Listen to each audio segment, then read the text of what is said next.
ବରୁଣେ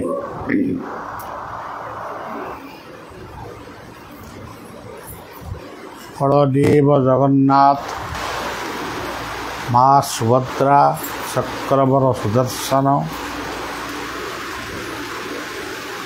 ଆମମାନଙ୍କର ଇଷ୍ଟଦେବ ପ୍ରଭୁ ଶିଶୁ ଅନନ୍ତ ଗୁରୁଦେବଙ୍କୁ ଭକ୍ତିପୂତ ପ୍ରଣାମ ଜଣାଉଛି।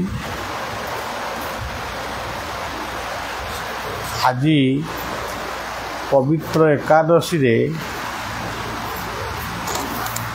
କେବଳ ପୃଥିବୀର ଶାନ୍ତି ପାଇଁ,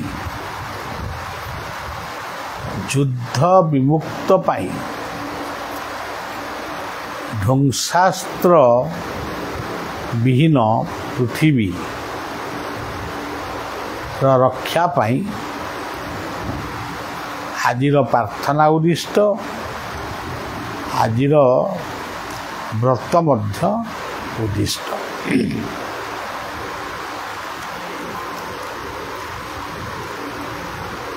ଯେଉଁଠି ଆପଣ ଦେଖିବେ କେବଳ ସିଂହ ଗୁଡ଼ିଏ ଅଛନ୍ତି, ତାଙ୍କୁ ମାରିବ କିଏ, ମରିବ କିଏ? ଯଦି ତାଙ୍କ ଭିତରେ ମରାମରି ହେବେ, ସେ ହିଁ ମରିବେ, ସେ ହିଁ ରହିବେ। ଆଜି ପୃଥିବୀର ନେତୃବର୍ଗ ବା ନେତୃମଣ୍ଡଳୀ ସମସ୍ତେ ନିଜକୁ ଗୋଟିଏ ଗୋଟିଏ ସିଂହ ବୋଲି ଭାବିଥିଲେ। ଏଇ ସିଂହ ଗୋଟିଏ ସିଂହ ଗୋଟିଏ ସଂଘକୁ, ଗୋଟିଏ ସିଂହକୁ ମାନୁନି। ତାଦ୍ୱାରା ଅନେକ ସିଂହ ମରୁଛନ୍ତି, ଅନେକ ସିଂହ ବଞ୍ଚୁଛନ୍ତି। ଏଇଆ ବର୍ତ୍ତମାନ ପୃଥିବୀର ଅବସ୍ଥା। ସେ ସିଂହ ହେଉ, ବାଘ ହେଉ ବା ଛାଗ ହେଉ, ବର୍ତ୍ତମାନ ପୃଥିବୀର ଅବସ୍ଥା ଏଇଆ। ଆମେ ଠାକୁରମାନଙ୍କୁ ନାଁ ଦେଇଛୁ। କିଏ ନାଁ ଦେଇଛି? ଜଗନ୍ନାଥ, କିଏ ବିଶ୍ୱନାଥ, କିଏ ପଶୁପତିନାଥ, କିଏ ପଦ୍ମନାଭ ସ୍ୱାମୀ, ଏଇଭଳି ନାଁ ଦେଇଛୁ। ଅନ୍ୟ ଧର୍ମାବଲମ୍ବୀମାନେ କିଏ କହୁଛନ୍ତି ଆଲ୍ଲାହୁ ଆକବର ଆଲ୍ଲାହ, କିଏ କହୁଛନ୍ତି ବୁଦ୍ଧଂ ଶରଣଂ ଗଚ୍ଛାମି, ବାହେ ଗୁରୁ, ଓ ଗଡ୍, ଏଇଭଳି ଭିନ୍ନ ଭିନ୍ନ ନାମରେ ଆମେ ଜଣଙ୍କୁ ହିଁ ଡାକୁଛୁ, କିନ୍ତୁ ନାମ ଗୁଡ଼ାକ ଭିନ୍ନ, ନୀତିଗତି ମଧ୍ୟ ଭିନ୍ନ। ତେଣୁ ଏଠି କହିବାର କଥା ହେଉଛି, ମନେ କରନ୍ତୁ ଆଜି ହେଉଛି ଏକାଦଶୀ। ଏକାଦଶୀ ବ୍ରତରେ କିଏ ନିର୍ଜଳର ମାନେ ଉପାସ ରହୁଛି, କିଏ ଜଳ ତୁଳସୀ ପାଉଛି, କିଏ ପୁରୀ ଆଳୁଦମ, ଆଳୁ ସିଝା ଏସବୁ ଖାଉଛନ୍ତି, କିଏ ଶୁଆଁ ଚାଉଳ, ଶାଗୁ ପଣା ଖାଉଛନ୍ତି, ପୁରୀରେ ମହାପ୍ରସାଦ ଖାଉଛନ୍ତି। ଏମିତି ଗୁଡ଼ାଏ କେଉଁଠି ଗୋଟାଏ ମାନେ ସ୍ଥିର ନିଶ୍ଚିତ ଜିନିଷ ନାହିଁ। କିଏ କ'ଣ କରୁଛନ୍ତି? ଗୋଟାଏ ଜାଗାକୁ ଆମେ ଯାଇଥିଲୁ, ଢେଙ୍କାନାଳ, ସେଠି ମାୟାବାବୁଙ୍କର ଗୋଟେ ସଂଘ ଅଛି, ପରଶୁରାମ ପଣ୍ଡାଙ୍କର। ସିଏ ସବୁ ଏକାଦଶୀ ଭୋଗ ଦେଲେ। ସେ ଭୋଗରେ କ'ଣ ନା ଗୋଟାଏ କେତେ ପ୍ରକାର କ'ଣ ଦେଲେ, ଗୋଟାଏ ଅମୃତଭଣ୍ଡାର କ୍ଷୀରି ଦେଲେ।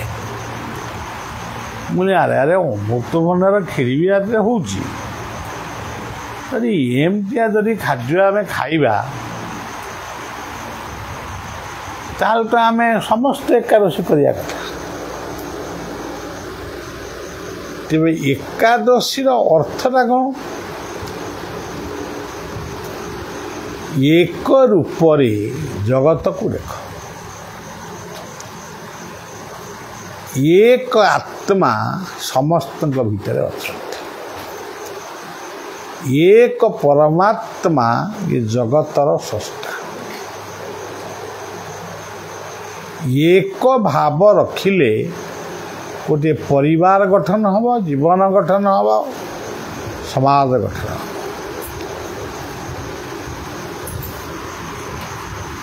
ଦୁଇ ତିନି ଚାରି ପାଞ୍ଚ ଯାହା ରହିଲେ ବି ଏକ ଭାବନା ଆଣିବାକୁ ପଡ଼ିବ। ତୁ ଯେବେ ଏକ ଭାବେ ଭାବ। ଆପଣ ଦେଖନ୍ତୁ ଗୋଟେ ତତ୍ତ୍ୱ, ଆମେ ବେଳେବେଳେ ଜଞ୍ଜାଳରେ ନିଷ୍ପେଷିତ ହେଇ ନିଜକୁ ଦୁର୍ବଳ ମନେ କରୁଛୁ, ଦୁର୍ବଳ ହେଇ ବି ଯାଉଛୁ। ଦୁର୍ବଳକୁ ସବଳ କରିବା ପାଇଁ ନାଁ ଦେଇଛୁ ବଳଦେବ। ସିଏ ଆମକୁ ବଳ ଯୋଗେଇବେ। କାହିଁକି ନ ଯୋଗେଇବେ? ତାହେଲେ ଆମକୁ ସୃଷ୍ଟି କଲେ କାହିଁକି? ସେଇଭଳି ଭାବରେ ଏ ଜଗତରେ ଆମେ ସମସ୍ତେ ଅନାଥ। ଏଇ ଅନାଥମାନଙ୍କୁ ରକ୍ଷା କରନ୍ତି ଯିଏ, ତାଙ୍କୁ ଆମେ ଜଗନ୍ନାଥ ବୋଲି କହୁଛୁ। ସେଇଭଳି ଭାବରେ ସମସ୍ତ ଅଭଦ୍ରାମୀରୁ, ପୁରୁଷ ହୁଅନ୍ତୁ ନାରୀ ହୁଅନ୍ତୁ, ଅଭଦ୍ରାମୀ ଅସଭ୍ୟ ଅଶ୍ଳୀଳତାରୁ ଦୂରେଇ ଯାଇ ଆମେ ଗୋଟିଏ ଭଲ ଭଦ୍ର ପୁରୁଷ, ଭଦ୍ର ମହିଳା ହେବା, କେବେ ଯାଇ ସମାଜ ତିଷ୍ଠିବ। ସେଥିପାଇଁ ତାଙ୍କ ନାଁ ହେଉଛି ସୁଭଦ୍ରା। ବଳଦେବଙ୍କର ଆଉ ଗୋଟିଏ ନାଁ ହେଉଛି ବଳଭଦ୍ର। ସୁଦର୍ଶନ ହେଉଛନ୍ତି ସୂର୍ଯ୍ୟ, ଚନ୍ଦ୍ର, ସମୁଦ୍ର, ଅଗ୍ନି, ପୃଥିବୀ, ପବନ, ପାହାଡ଼, ପର୍ବତ, ବୃକ୍ଷ, ତରୁ, ତୃଣ, ଲତା, ଫୁଲ, ଫଳ, ମଧୁ, ସୁବାସ, ଏ ହେଉଛନ୍ତି ସୁଦର୍ଶନ। ତାହେଲେ ଆମେ ସିନା ଆକୁ ରଖିଲେ ନା ସୁଦର୍ଶନ ହେବେ।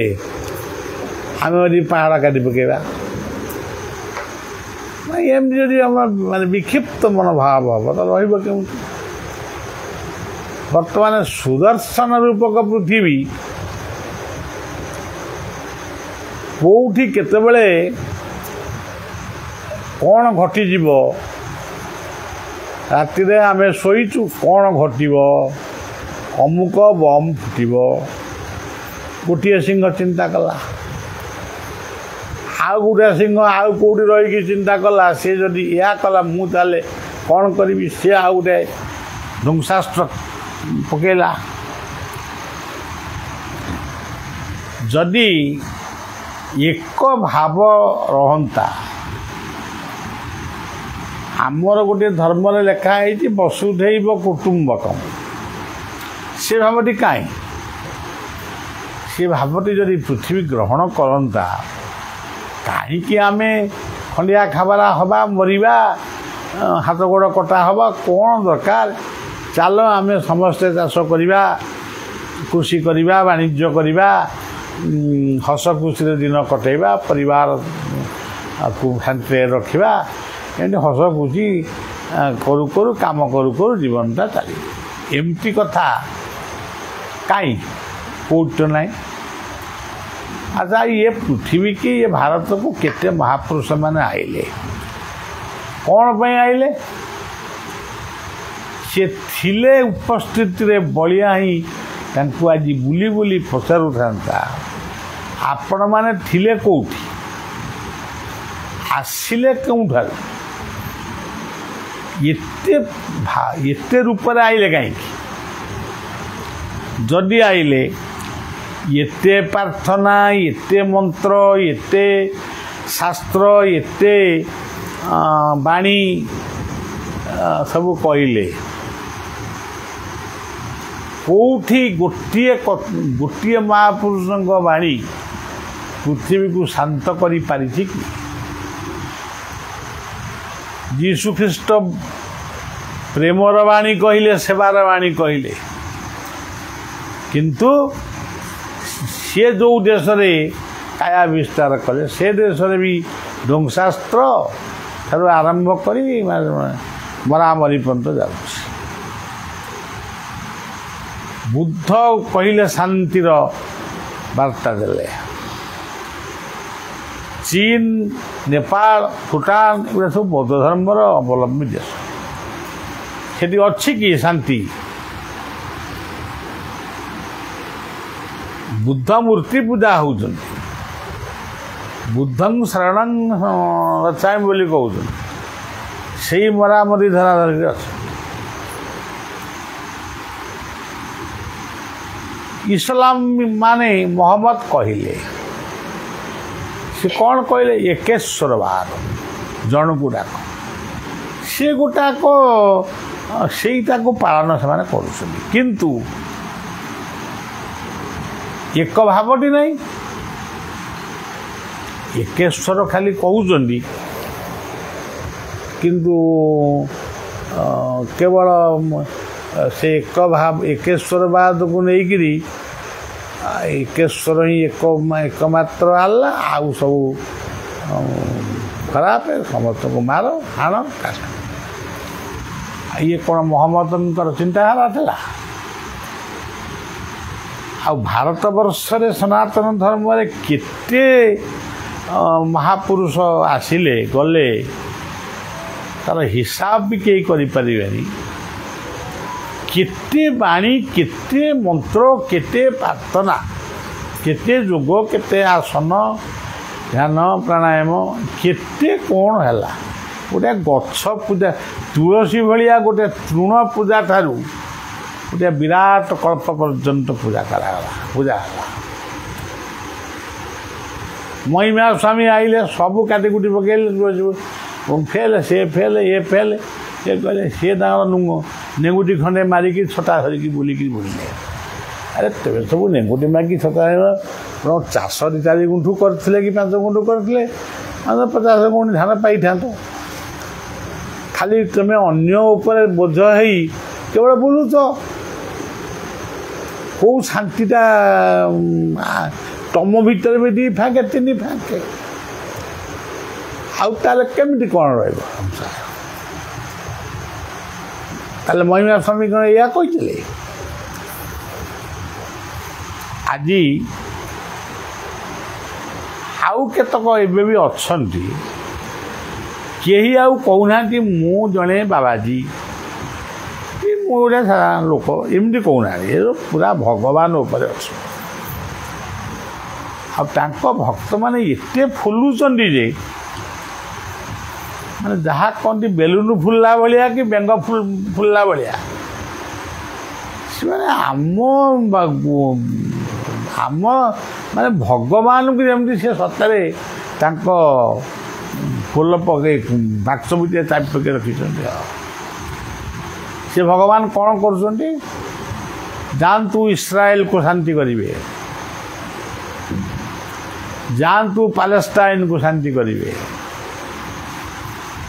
जातु ईरान को शांति करेंगे यूक्रेन को शांति करेंगे रशिया को शांत करेंगे अमेरिका को शांत करेंगे आ भारत वर्ष रे जो अशांति अच्छी आम भीतर जो सांप्रदायिक दंगा अच्छी ताकू भी शांत करेंगे आउ किछि नहीं गोटे घरे बसी फूलमाल पिंधि कचु वृक्ष मूले बेंग दंड छत्र धराया था किछि लोक पाखु आसवे हरिबोल उड़ी पकेबे ये कौन पृथ्वी शांति हम केबे भी हम नहीं आदौ हम बरं भाग्यवादी न होई कर्मवादी हुआ कर्म कर ज्ञानी हुआ पुड़ाए दाढ़ी पुड़ाए बाल पुड़ाए जटा पुड़ाए चिता पुड़ाए तिलक पुड़ाए माली या कौन या हेले भगवान ही गल आज इस्कन ଆପଣ ଦେଖିବେ ସେ ଯାହା ହଉ ଅନେକ ଧର୍ମାବଲମ୍ବୀମାନଙ୍କୁ ନିଜ ଆଡ଼କୁ ଆଣୁଛି। କିନ୍ତୁ ସେ କେବେ ବି କହୁନି ଆମେ ହିନ୍ଦୁ।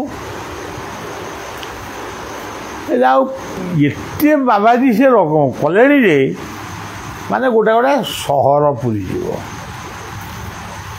କଟକ ସହର ବି ନୁହଁ, ଭୁବନେଶ୍ୱର ବି ନୁହଁ, ଦିଲ୍ଲୀ ଭଳିଆ ସହର ବି ହେଇଛି। ଏତେ ବାବାଜୀ ତାଙ୍କ ପାଖରେ। ବାବାଜୀ ମାନେ କ'ଣ କରୁଛନ୍ତି? ଗୋଟେ ଝୁଲା ଧିରେ ହାତ ପୁରେଇକି ଗପୁଛନ୍ତି, ଆଉ ସନ୍ଧ୍ୟାବେଳେ କୀର୍ତ୍ତନ କରି ନାଚୁଛନ୍ତି। ଯାଉ ତାଙ୍କର ଦେହ ଶ୍ରମ ଝାଳ ବହୁଛି, ଦେହ ସ୍ୱାସ୍ଥ୍ୟ ଭଲ ରହିବ। ତେବେ ଯେଉଁ ଜିନିଷଟା ବ୍ୟକ୍ତିଠାରୁ ବିଶ୍ୱ ପର୍ଯ୍ୟନ୍ତ ଆବଶ୍ୟକ, ସେ କଥାଟା କାହାରି ପାଖରେ ନାହିଁ। ତେଣୁ ଇଏ ସାମାନ୍ୟ ମଣିଷ ଭଳିଆ ବାଇ ଇଏ ସବୁବେଳେ ସବୁ ମହାପୁରୁଷଙ୍କୁ ସମ୍ମାନର ସହିତ ଶୁଦ୍ଧ ଭାଷାରେ ଗାଳି ଦେଉଛି ଏବଂ ମୋର ଯାହା କହିବା କଥା ମୁଁ କହୁଛି। ଆଉ ତାଙ୍କ ଭକ୍ତମାନଙ୍କୁ କିଛି କହି ହେଉନି। କହିବା ପରେ ଟେକା ପଡ଼ିବ, ମାଡ଼ ବସିବ, ଆମକୁ ହିଂସିକା କହିବେ। ତେଣୁ ଗଲାଣି ତ କାଳକ, ଆଉ ଅଛି ଫାଳକ। କ'ଣ ପାଇଁ ଆମେ କରିବା କରିବୁ? ଏଣିକି ଯାହା ପାଇବୁ, ଯାହା ଭାବୁଛୁ ତା ଲେଖିବୁ, ବା ମୁଁ ଡାକିବି ଜଣେ ଲେଖିବ, ମୁଁ ଲେଖି ପାରିବିନି। ଲେଖିବୁ, ସେଇ ଲେଖା ବହିଟିକୁ ପରବର୍ତ୍ତୀ ସମୟର ଦାୟାଦମାନେ ତାକୁ ପଢ଼ିବେ, ଅଖା ଧୋଉଥିବେ, ଗୁଣ ଗାଉଥିବେ। ଶ୍ରୀ ଗୁରୁ ପ୍ରେମାନନ୍ଦେ ନିତାଇ ଗୌର ହରି। ଶାନ୍ତି ଶାନ୍ତି ଶାନ୍ତି।